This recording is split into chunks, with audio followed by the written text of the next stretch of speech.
नमस्कार दोस्तों, आपका स्वागत है पहलवान गुरुदीन ग्रुप ऑफ कॉलेज के यूट्यूब चैनल पर। मैं प्रोफेसर रंजना श्रीवास्तव पहलवान गुरुदीन ग्रुप ऑफ कॉलेज के अंतर्गत आने वाले पहलवान गुरुदीन महिला महाविद्यालय से मैं आपके सामने एक बार फिर उपस्थित हुई हूँ समाजशास्त्र का नया टॉपिक लेकर। अपने टॉपिक शुरू करने से पहले यदि आपने हमारे चैनल को अब तक सब्सक्राइब नहीं किया है तो प्लीज़ सब्सक्राइब करें और उसके बगल में दिए गए बेल आइकन को ज़रूर प्रेस करें ताकि हमारी सभी नई वीडियोज़ की नोटिफिकेशन सबसे पहले आप तक पहुंच सके। ये वीडियो आपके सिलेबस से संबंधित है, इसलिए इसको लाइक, शेयर और कमेंट्स ज़रूर करें। चलिए चलते हैं आज के टॉपिक पर। आज हम लोग बीए फर्स्ट ईयर के फर्स्ट पेपर में से टॉपिक लिया है राष्ट्रीय महिला सशक्तिकरण के। आज हम लोग राष्ट्रीय महिला सशक्तिकरण नीति के विषय में चर्चा करेंगे। आइए देखते हैं परिचय। जेंडर समानता का सिद्धांत भारतीय संविधान की प्रस्तावना, मौलिक अधिकारों, मौलिक कर्तव्यों और नीति निर्देशक सिद्धांतों में प्रतिपादित है। संविधान महिलाओं को न केवल समानता का दर्ज प्रदान करता है अपितु राज्य को महिलाओं के पक्ष में सकारात्मक भेदभाव के उपाय करने की शक्ति भी प्रदान करता है। लोकतांत्रिक शासन व्यवस्था के ढांचे के अंतर्गत हमारे कानूनों, विकास संबंधी नीतियों, योजनाओं और कार्यक्रमों में भी विभिन्न प्रकार में महिलाओं की उन्नति को उद्देश्य बनाया है। 5वीं पंचवर्षीय योजना 1974 से 78 से महिलाओं से जुड़े मुद्दों के प्रति कल्याण की बजाय विकास का दृष्टिकोण अपनाया जा रहा है। हाल के वर्षों में महिलाओं की स्थिति को अभी निश्चित करने में महिला सशक्तिकरण को प्रमुख मुद्दे के रूप में माना गया है। महिलाओं के अधिकारों एवं कानूनी हकों की रक्षा के लिए वर्ष 1990 में संसद के एक अधिनियम द्वारा राष्ट्रीय महिला आयोग की स्थापना की गई।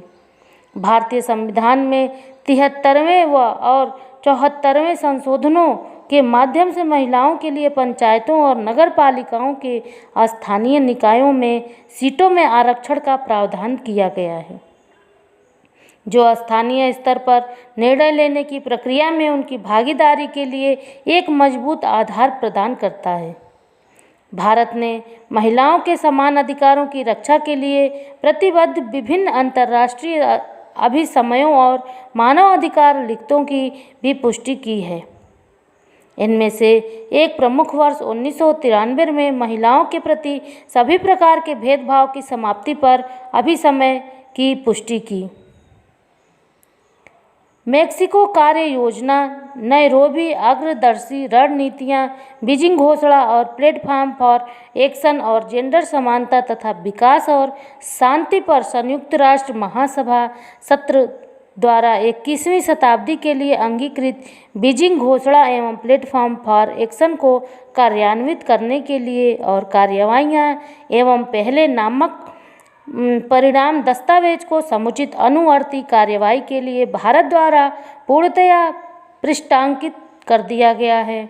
इस नीति में 9वीं पंचवर्षीय योजना की प्रतिबद्धताओं एवं महिलाओं के सशक्तिकरण से संबंधित अन्य सेक्टोरल नीतियों को भी ध्यान में रखा गया है। महिला आंदोलन और गैर सरकारी संगठनों जिनकी बुनियादी स्तर पर सशक्त उपस्थिति है एवं जिन्हें महिलाओं के सरोकारों की गहन समझ है, उसके व्यापक नेटवर्क ने महिलाओं के सशक्तिकरण के लिए पहलों को शुरू करने में योगदान किया है।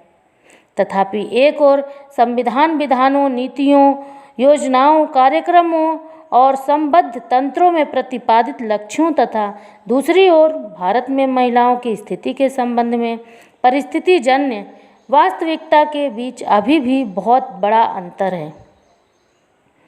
भारत में महिलाओं की स्थिति पर समिति की रिपोर्ट समानता की ओर सन 1974 में इसका विस्तृत रूप से विश्लेषण किया गया है और महिलाओं के लिए राष्ट्रीय परिप्रेक्ष्य योजना 1988 से 2000, श्रम शक्ति रिपोर्ट 1988 और कार्यवाही के लिए मंच आकलन के पश्चात 5 वर्ष में रेखांकित किया है। जेंडर संबंधी असमानता कई रूपों में उभर कर सामने आती है, जिनमें से सबसे प्रमुख विगत कुछ दशकों में जनसंख्या में महिलाओं के अनुपात में निरंतर गिरावट की रुझान है। सामाजिक रूढ़िवादी सोच और घरेलू तथा समाज के स्तर पर हिंसा इसके कुछ अन्य रूप हैं। बालिकाओं, किशोरियों तथा महिलाओं के प्रति भेदभाव भारत के अनेक भागों में जारी है। जेंडर संबंधी असमानता के आधारभूत कारण सामाजिक और आर्थिक ढांचे से जुड़ी है, जो अनौपचारिक एवं अनौपचारिक मान्यताओं तथा प्रथाओं पर आधारित है। परिणाम स्वरूप महिलाओं और खासकर अनुसूचित जाति, अनुसूचित जनजाति, अन्य पिछड़ा वर्ग और अल्पसंख्यकों सहित कमजोर वर्गों की महिलाओं, जो अधिकांशतः ग्रामीण क्षेत्रों में और अनौपचारिक असंगठित क्षेत्र में की हैं, अन्यों के अलावा शिक्षा, स्वास्थ्य और उत्पादक संसाधनों तक पहुंच पाना अपर्याप्त है। अतः वे ज़्यादातर सीमांत, गरीब और सामाजिक रूप से वंचित रह जाती हैं। लक्ष्य और उद्देश्य। इस नीति का लक्ष्य महिलाओं की उन्नति, विकास और सशक्तिकरण करना है। इस नीति का व्यापक प्रसार किया जाएगा ताकि इसके लक्ष्यों को प्राप्त करने के लिए सभी हितधारकों की सक्रिय भागीदारी प्रोत्साहित की जा सके। विशेष रूप से इस नीति के उद्देश्य में निम्नलिखित शामिल हैं। पहला, सकारात्मक आर्थिक एवं सामाजिक नीतियों के माध्यम से महिलाओं के पूर्ण विकास के लिए वातावरण बनाना ताकि वे अपनी पूरी क्षमता को साकार करने में समर्थ हो सकें। दूसरा, राजनीतिक, आर्थिक, सामाजिक, सांस्कृतिक और सिविल सभी क्षेत्रों में पुरुषों के साथ साम्यता के आधार पर महिलाओं द्वारा सभी मानव अधिकारों और मौलिक स्वतंत्रता की विविधता और वस्तुतः प्राप्ति हो सके।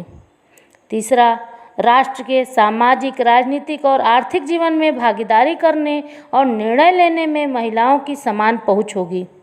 चौथा, स्वास्थ्य देखभाल, सभी स्तरों पर गुणवत्तापूर्ण शिक्षा, कैरियर और व्यावसायिक मार्गदर्शन, रोजगार, बराबर पारिश्रमिक, व्यावसायिक स्वास्थ्य तथा सुरक्षा, सामाजिक सुरक्षा और सरकारी कार्यालय में महिलाओं की समान पहुंच होनी चाहिए। पाँचवां, महिलाओं के प्रति सभी प्रकार के भेदभाव की समाप्ति के लिए विधिक प्रणालियों का सुदृढ़ीकरण। छठवां, महिलाओं और पुरुषों दोनों की सक्रिय भागीदारी और संलिप्तता के माध्यम से सामाजिक सोच और सामुदायिक प्रथाओं में परिवर्तन लाना। सातवां, विकास की प्रक्रिया में जेंडर परिप्रेक्ष्य को शामिल करना। आठवां, महिलाओं और बालिका के प्रति भेदभाव और सभी प्रकार की हिंसा को समाप्त करना। नौवां, सभ्य समाज विशेष रूप से महिला संगठनों के साथ साझेदारी का निर्माण करना और उसे सुदृढ़ बनाना। नीति निर्धारण, न्यायिक विधिक प्रणालियाँ। विधिक न्यायिक प्रणाली को महिलाओं की आवश्यकताओं, विशेष रूप से घरेलू हिंसा और वैयक्तिक हमले के मामलों में अधिक अनुक्रियाशील तथा जेंडर सुग्राही बनाया जाएगा।